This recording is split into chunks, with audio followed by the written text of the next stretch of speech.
On Thanksgiving, I saw the family photo album, every picture of me ripped out completely. No one mentioned it. Next day, I handed Mom an envelope and said, "Open it later." She didn't wait.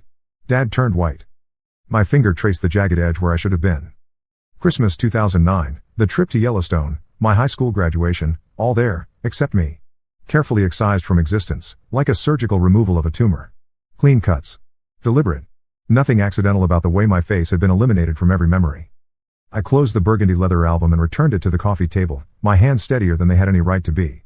The living room hummed with the familiar chaos of Thanksgiving, Uncle Pete arguing politics, cousins laughing too loudly at inside jokes, my sister Vanessa holding court by the fireplace. No one noticed me examining the album. No one saw my face when I realized what they'd done. Mom bustled in with another tray of appetizers. "Daniel.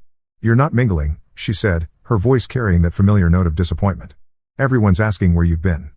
I doubted that very much. "Just looking at old photos," I replied, tapping the album cover. Something flickered across her face. Concern? Panic? It disappeared so quickly I might have imagined it. "Oh, that old thing," she waved dismissively. "I've been meaning to organize it better." Organize it better. As if removing every trace of your son was simple housekeeping. "It's organized perfectly," I said, meeting her eyes. "Very thorough." She didn't hold my gaze. Instead, she thrust the tray toward me. "Take these to the dining room, will you? Your father's about to carve the turkey." I took the tray silently, watching her hurry back to the kitchen without waiting for a response.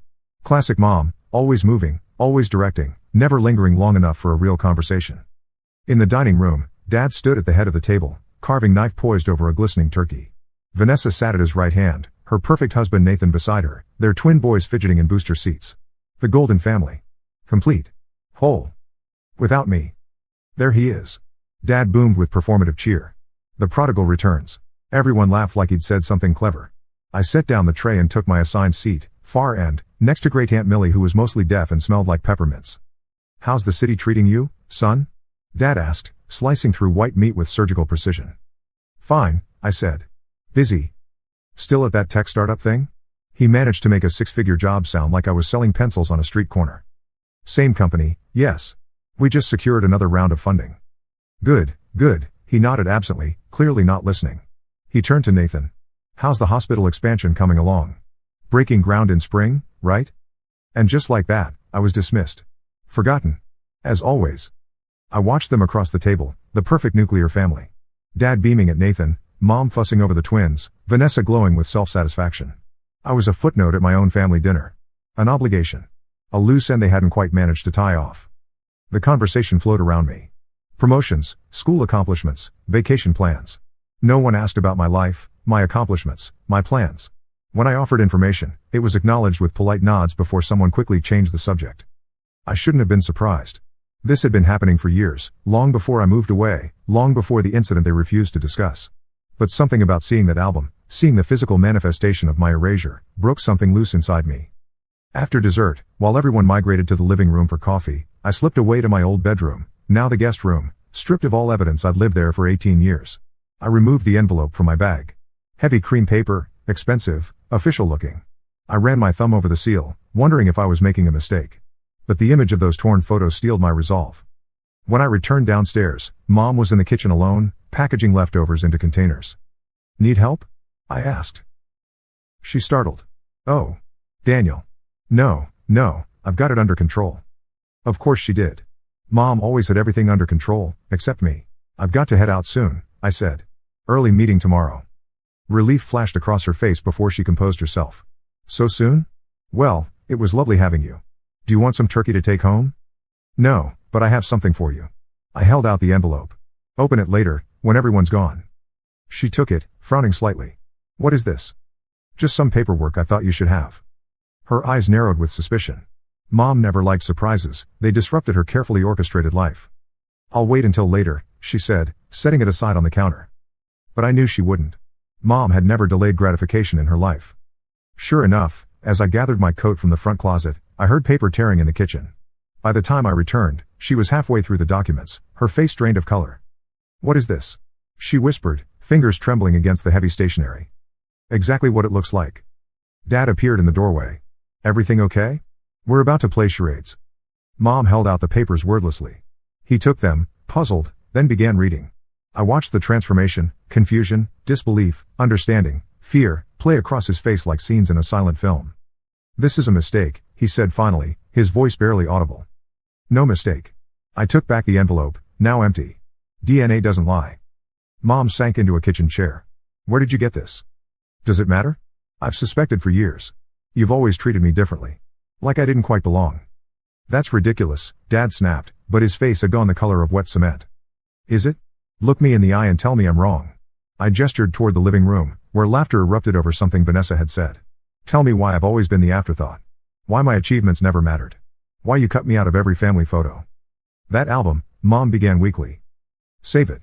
I held up my hand. "I don't need explanations anymore. I have answers." Dad set the papers on the counter with exaggerated care, like they might explode. "What do you want?" Such a revealing question. Not "I'm sorry" or "let's talk about this." Just "what you want?" As if this was a transaction, a problem to be managed. "Nothing," I said. "I have everything I need now." "Daniel, please," Mom's voice cracked. "We should discuss this privately. We've had 28 years to discuss it. You never wanted to." I buttoned my coat.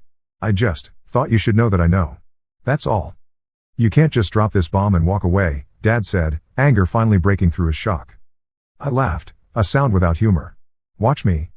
In the living room, Vanessa was in the middle of an elaborate mime, the others calling out guesses. No one looked up as I passed.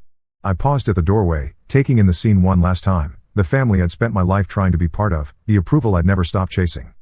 "Goodbye," I said, though I doubt anyone heard. Outside, snow had begun to fall, fat, lazy flakes drifting through the yellow glow of streetlights. I stood on the porch for a moment, breathing in the sharp winter air. My phone buzzed in my pocket. 3 messages, all from Rachel. "How's it going? Surviving? Call me when you're free." Rachel, who'd encouraged me to come today. Rachel, who believed families could heal. Rachel, who didn't yet understand what I'd just done. I climbed into my car but didn't start the engine. Through the front window, I could see movement in the kitchen, Mom gesturing frantically, Dad pacing, Vanessa now joining them, her face pinched with concern. The bomb had detonated. There would be fallout, explanations, perhaps even apologies. But none of it would change the central truth I'd uncovered. I'd never been their son. And perhaps I never needed to be. 6 hours after leaving my parents' house, I stood in my apartment staring at the city lights blurring through snow and condensation on the windows. My phone had been buzzing incessantly, calls from Mom, from Dad, even from Vanessa. I'd silenced it after the 3rd voicemail. Rachel was curled on my couch, a glass of wine in hand, watching me with careful eyes. "So they know," she said. Not a question. "They know." And nothing. I sank into the armchair across from her. "I left." She nodded slowly. "How did it feel?" "Like." I searched for the words. "Like putting down something heavy I've been carrying my whole life." Rachel had been the one who'd first suggested the DNA test. Not because she suspected anything, but because she worked for one of those ancestry companies and got employee discounts. A Christmas gift, she'd called it. "Discover your heritage, Danny.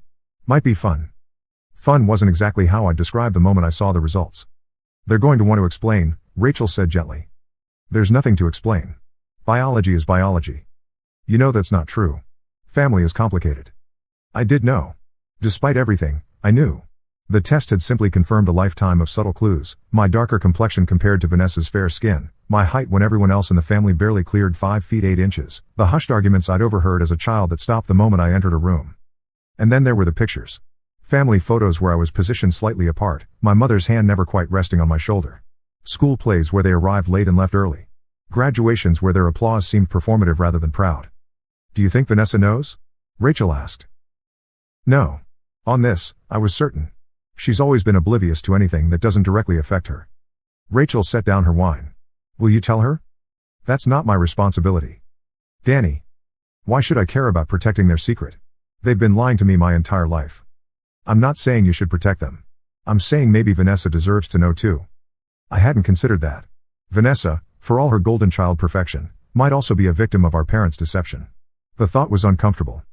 My phone buzzed again. Dad this time. I declined the call. "You'll have to talk to them eventually," Rachel said. "Do I?" "You're the one who gave them the DNA results. You clearly wanted some kind of conversation."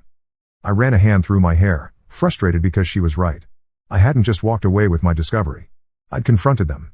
I'd wanted. What, exactly? Confirmation? Contrition? Some explanation that would suddenly make sense of my entire childhood? "I wanted them to know that I know," I said finally. "That's all." Rachel looked skeptical. And now what? Now nothing. I go on with my life. Just like that? What else is there? She leaned forward. Danny, you have a chance here. To understand.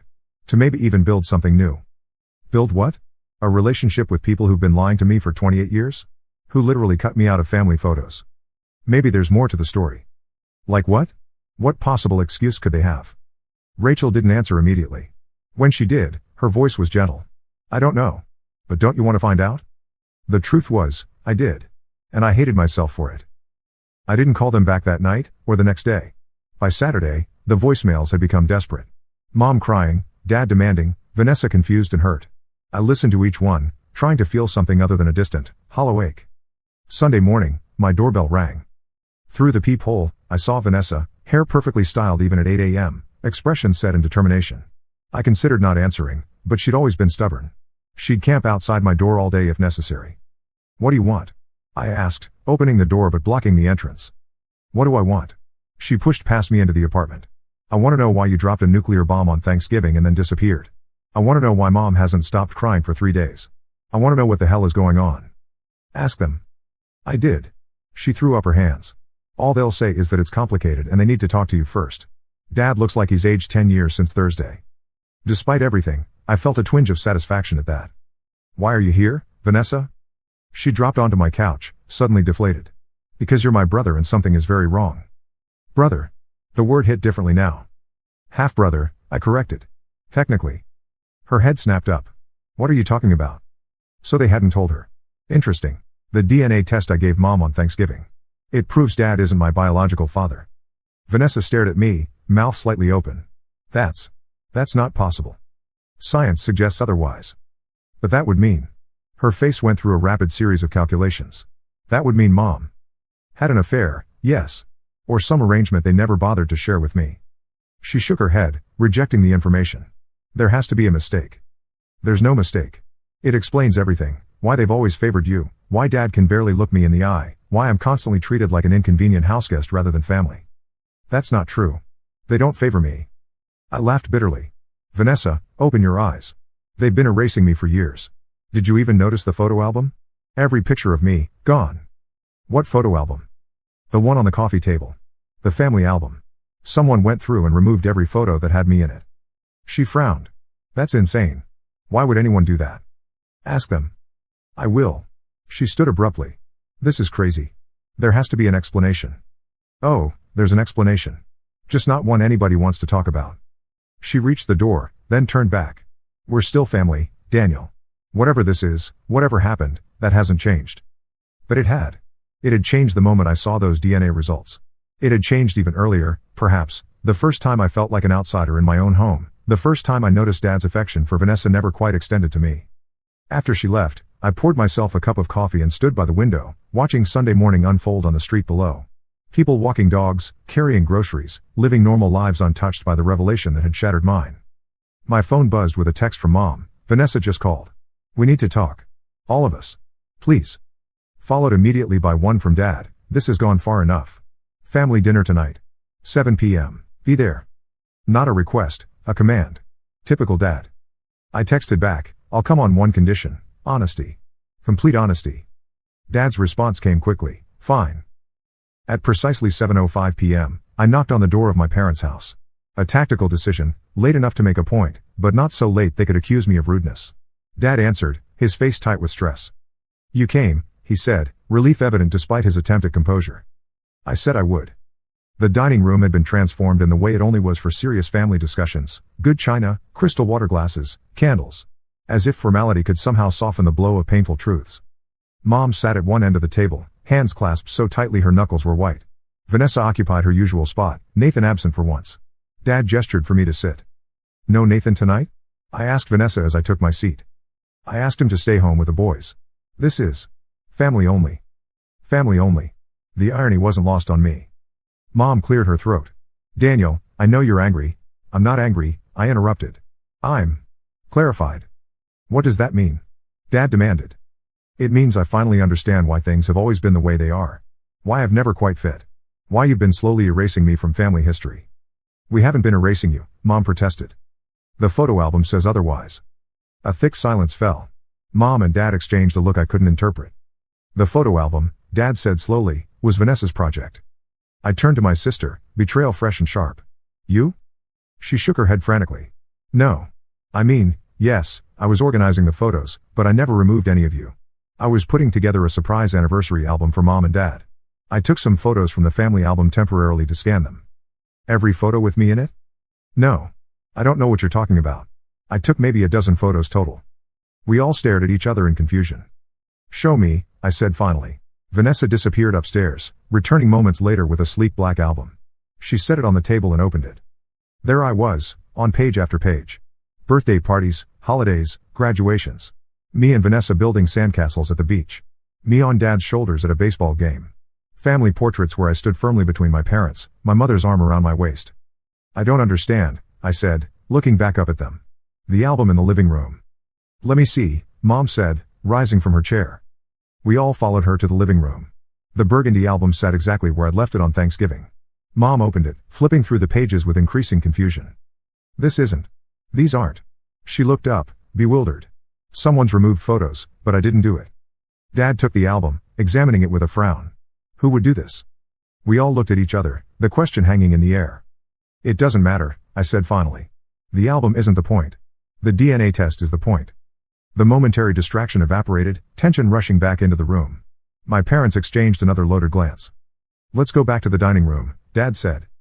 Once seated, Mom took a deep breath. Daniel, there's something we should have told you a long time ago. Something we've been protecting you from. Protecting me? I laughed without humor. From what, the truth? From pain, she said quietly.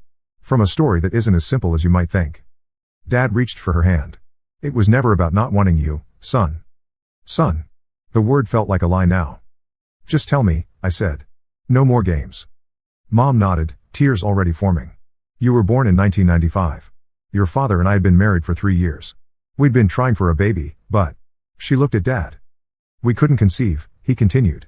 We tried everything, fertility treatments, specialists. Nothing worked. So what, you used a donor? I asked. That's nothing to be ashamed of. Why keep it secret? They exchanged another look, and I realized with a sinking feeling that the story was going somewhere else entirely. Not exactly, Mom said. Your father has a brother, Richard. Uncle Rich. Dad's younger brother who lived in Seattle. Who I saw maybe once every 5 years. Who always sent expensive but impersonal gifts at Christmas. What about him? Dad's jaw tightened. Richard and I. We don't get along. Haven't for years. I know that. What does it have to do with me? Mom took over again. Richard was married to a woman named Elena. In 1994, Elena discovered she was pregnant, but by then, their marriage was already falling apart. A cold feeling began to spread through my chest. What are you saying? Richard left her, Dad said, voice hard. Just walked out, despite knowing she was pregnant. Said he wasn't ready for fatherhood. Elena was alone, scared, with no family in the country, Mom continued. She reached out to us. We'd always been kind to her, even when Richard wasn't. She was struggling financially, emotionally. We helped her through the pregnancy, Dad said. Took her to doctor's appointments, made sure she had what she needed. I stared at them, pieces falling into place. And then what? Mom's eyes filled with tears. Then she died, Daniel. Complications during childbirth. She didn't make it. The room spun slightly. And the baby? The baby lived, Dad said softly. A healthy boy. Me, I whispered. Mom nodded, tears streaming now. You. Richard wanted nothing to do with you. He signed away his parental rights immediately. We'd grown so close to Elena, had been preparing for your arrival alongside her. It felt like you were already ours. So we adopted you, Dad said. Legally, properly. You became our son in every way that matters. But not biologically, I said. Richard is my brother, Dad countered. We share DNA. You are my blood, Daniel. Just once removed. Vanessa was staring at her lap, silent tears falling. This was news to her too, I realized. All these years, she'd believed we were full siblings. Why didn't you tell me? I asked, my voice sounding distant to my own ears. Why keep it secret? At first, we planned to tell you when you were older, Mom said. But as time passed, it became harder to find the right moment. We were afraid. Afraid of what? That you'd feel unwanted, Dad admitted. That you'd think we loved you less somehow. That you'd want to find Richard, who wanted nothing to do with you. We made a mistake, Mom whispered. We thought we were protecting you, but we were really protecting ourselves. From a difficult conversation. From potential pain. I sat back, trying to absorb it all. Not what I'd expected, not an affair, not a secret donor, but something more complex. A rescue, an adoption, a choice. So who removed the photos? I asked, circling back to what had started all this. More uncomfortable glances. We think. Dad began, then faltered. We think it might have been Richard, Mom finished. He was here last month, for the first time in years. He asked to see family photos. Said he was working on some genealogy project. Richard, I repeated flatly. The uncle who never calls. Who I barely know. Who apparently is actually my biological father. He's been troubled lately, Dad said carefully. Drinking again. Talking about the past, about regrets. You think he's what, trying to erase me from the family? A little late for that, isn't it? He's already erased himself from my life. We don't know, Mom admitted. But the timing fits. And he had access to the house while we were at the charity gala that weekend. I shook my head, overwhelmed. This is a lot. I know, Mom reached across the table, not quite touching me. And I'm so sorry. We should have told you the truth years ago. Vanessa finally looked up. So we're cousins? Not siblings? You're siblings, Dad said firmly. In every way that counts. I looked at Vanessa, really looked at her. My sister. My cousin. The golden child who, it turned out, hadn't been favored because she was biological, but simply because. Because why? Because she was easier? Because she didn't carry the complicated baggage I did? I need some air, I said, standing abruptly. No one tried to stop me as I walked out to the backyard. The night was cold, my breath creating clouds in the darkness. I sat on the old swing set, the one Dad had built when Vanessa and I were kids. He'd spent weeks on it, making sure it was perfect, safe. I remembered him lifting me onto the swing for the first time, his hand steady on my back as he pushed. The back door opened, light spilling onto the patio. Vanessa, hugging herself against the cold. Hey, she said, sitting on the swing beside me. Hey. So that was unexpected. I laughed, a genuine one this time. Understatement. I always thought you knew you were adopted. I found out when I was like 12. Overheard Mom and Dad talking. I just assumed you knew too. I stared at her. You knew? All this time? She nodded, looking ashamed. I didn't know Uncle Rich was your biological father though. That part's news to me too. Why didn't you ever say anything? She kicked at the ground, setting her swing in motion. I don't know. Mom made it seem like this big secret. Said it was their story to tell, not mine. And then it just never came up. Never came up, I repeated. Right. I'm sorry, she said softly. I should have said something. I just didn't want to hurt you. The same excuse our parents had used. Everyone trying to protect me from the truth, not realizing their silence was what actually caused the pain. Does it change anything? She asked after a moment. Knowing, I mean. I considered the question. Did it change who I was? Who they were to me? The years of feeling like an outsider, was that all in my head, or had there been real distance created by this unspoken secret? I don't know yet, I answered honestly. I need time to process. She nodded. For what it's worth, I never thought of you as anything but my brother. I still don't. I studied her face, so different from mine, fair where I was dark, delicate where I was solid. Not my blood, but my family nonetheless. The sister who'd annoyed me, competed with me, sometimes even resented me, but who'd never treated me like I didn't belong. Thanks, Ness. We sat in silence for a few minutes, swinging gently, our breaths mingling in the cold air. What happens now? She finally asked. I don't know that either. Are you going to try to contact Uncle Rich? The question hit me like a physical blow. Richard, my biological father. The man who'd wanted nothing to do with me. Who might have been trying to erase me from family history. Who shared my DNA but none of my life. I don't know, I said again, feeling like a broken record. Maybe. She touched my arm lightly. Whatever you decide, I'm here. Okay? This doesn't change us. But it did. It changed everything and nothing at once.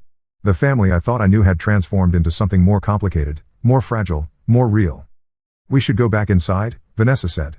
It's freezing. I nodded but didn't move. I'll be there in a minute. She squeezed my arm once more, then headed back to the house. Through the kitchen window, I could see my parents, the people who had chosen me, raised me, loved me in their imperfect way, sitting close together, waiting. There would be more conversations. Hard ones. There would be anger and hurt and eventually, perhaps, healing. There would be decisions about Richard, about the past, about the future. But for now, I just sat in the cold, letting the truth settle around me like the first snow of winter, transforming everything it touched into something new, something that looked both strange and familiar at once. I wasn't who I thought I was. But maybe, just maybe, that was okay.